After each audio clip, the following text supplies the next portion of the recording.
Hello everyone, today we have new video review, and as you can see this time we are going to check fresh release from Special Hobby. This time it's a aircraft kit in 1/72 scale, nevertheless it's quite unusual aircraft. As you can see it's Polny was BV 155B. It is not real aircraft, that's why it's written here Luftwaffe 46 high altitude fighter, and you can see on the box art that this aircraft did not exist in reality, so that's why it's even more interesting for those who already had enough of all those Focke-Wulf 190 and BF 109. Now you can replicate something different. So as you can see on the box art, we have this aircraft ready to be assembled in 1/72 scale. Box size is typical for Special Hobby kits. Here you can see comparison with my hand. This is a commercial sample, so it means you will get exactly the same kit if you order it from official Special Hobby webshop. And now we are going to check it closer. So as usual on the sides there is nothing important, I would say, so we can jump straight away to the contents of this box. This is a top opening box, and here is what we have inside. So as you can see, all frames are packed into the same plastic bag together with Decal Sheet. And then we have assembly manual on the bottom, but we'll check it a bit later because we'll have to see the parts first. It will be more interesting this way. So here you can see this one plastic bag with all necessary plastic sprues inside. We also have some resin parts as far as I can see. So I would like to start from the top, and on the top we had Decal Sheet.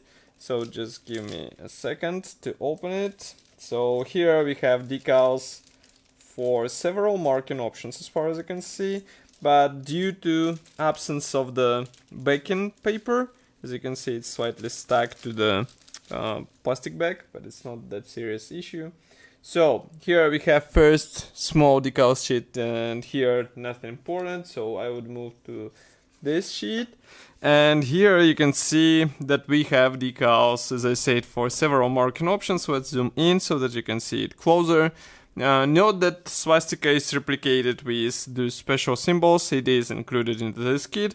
Then we have some cockpit symbols as far as I can understand. Cockpit decals, shark mouth, and no stencils. Completely no stencils, but it is understandable because it's a imaginary aircraft, so it is a bit difficult to guess which stencils were placed where.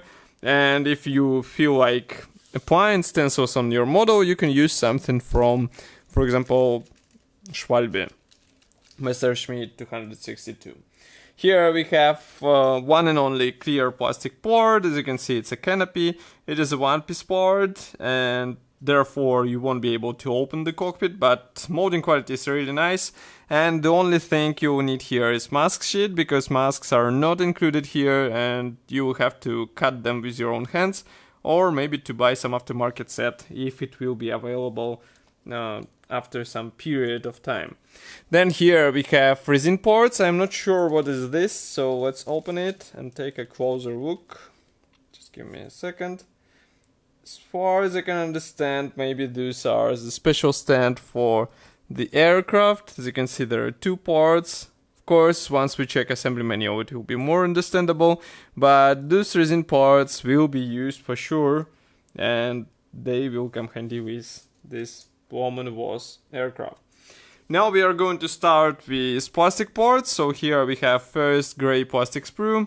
This one is dedicated to pilot seat, which is molded as one piece part. Also here we have the landing gear doors. Let's flip it over. Here you can see them from the other side. Molding quality is quite nice. I don't see any possible problems with those parts. As you can see, attachment points are quite thin. We also have minor parts here, so be careful and be sure not to lose them. But otherwise I don't see any issues here. So let's move on. Here we have another gray plastic sprue. This one is dedicated to external and internal elements. Why? Because here we have the fuel tanks, we also have the radiator grills, tail landing gear leg, main landing gear legs. Here we have the wheels. And note that wheels will have to be combined together. We have this special pin in the middle, so it might help with proper guiding of the elements together, but those few tank halves do not have any guiding elements, so be ready for this.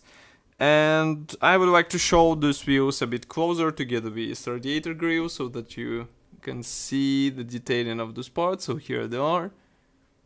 Quite nice looking out of the box. Of course, this let's say one piece molding together with tire will be a bit problematic to paint, but for professional modelers I think it won't be a huge issue.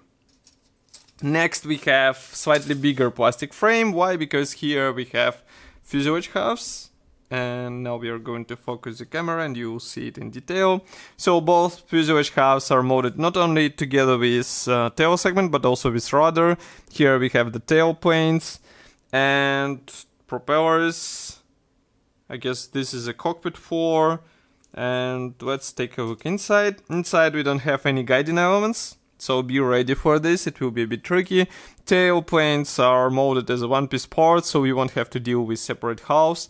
I'll bring closer these fuselage halves so that you can see everything together. Here they are. We have this special guiding tab for interior, but that's pretty much all we get inside. And here you can see detailing on the outer surfaces. It looks quite nice, and with some careful painting it will be even better. Okay, and the last gray plastic sprue, here it is.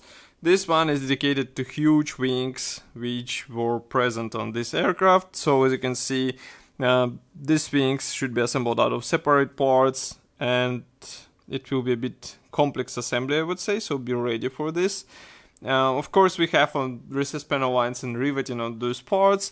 Again, inside we don't have any guiding elements whatsoever, so you will have to do it with your own hands in a quite careful manner, because otherwise it will be a bit difficult build, I would say. Definitely not for beginners, and I will show you the external detailing here. So here you can see these nice recessed panel lines. Surprisingly, external detailing is really good. Here you can see other parts, of course, flaps, ailerons. Here you can see them, they're molded in, so you won't be able to do anything with them, but it is understandable in such kind of kit. And note that surface is a bit, I would say, not that smooth. It will require a bit of sanding in order to get a really smooth surface, but otherwise it looks really good. Okay, and now we can move on to assembly manual, which is printed in form of this nice brochure. Of course, color print. We have short history note on the first page, so there are also some technical specifications for the real aircraft. So wingspan was impressive 21 meters, while length of the fuselage was 11 meters. Quite surprising dimensions, right? Here you can see parts map. Note that only one part won't be used in this build. And assembly process obviously starts with cockpit. As you can see, we install all the elements.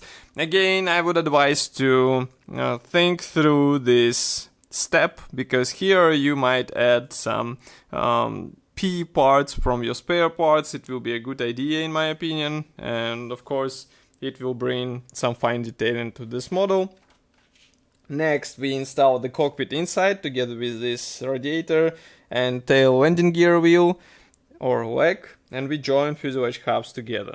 Next step is actually the wing assembly, and those parts, those resin parts which you remember, they're actually used for the main wheel wells. So be sure to get them in the right shape, to separate them carefully and to preserve this tab in the middle.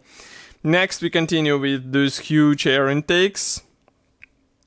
They should be installed from both sides. And then we continue. By the way, here you can see installation of the fuel tanks, but it's with a question mark, so it will be up to you if you would like to have them on your model, or you would like to have a clean silhouette of the aircraft. Then we continue with landing gear system. As you can see, there will be quite many details involved, or parts involved in this process. Here we install the canopy.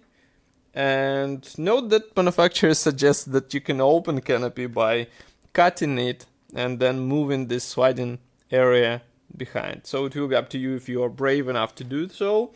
Here we have two marking options. So as you can see, this one comes from Sicily Autumn 1946. It's from JG27. Then here we have aircraft from JG300, View de Zal, and it's from Autumn 1946. Paint numbers are given in Gunzi designations, and here we have third marking option. This one comes from JG11 Winter 1946. Quite interesting camouflage for this aircraft. Then we have other, as it's written, attractive 1/72 scale models offered by Special Hobby. Some of them were reviewed on our YouTube channel and also on the website. For example, Dornier, you can find several versions reviewed on our YouTube channel and website, so I recommend to check them. And as for this kit, I think it is interesting build, especially if you're tired, as I said in the beginning, tired from all those typical aircraft types. And for sure, this is not for beginners, but if you are confident in your experience in your hands, you will be able to get a nice result in 1/72 scale. Of course, I will be happy to hear your opinion about this kit here in the comment section below. If you like this video, press the like button, subscribe to our YouTube channel. Also, you can support us financially, it will be really great. So you can go to our website, press the donate button, and then it will be done via PayPal. And of course, you will be deciding how much we will get, but be sure that it will be used for new photo and video equipment, which will improve quality of our reviews. And of course, I will see you in the next video review as usual. Thank you for watching and bye.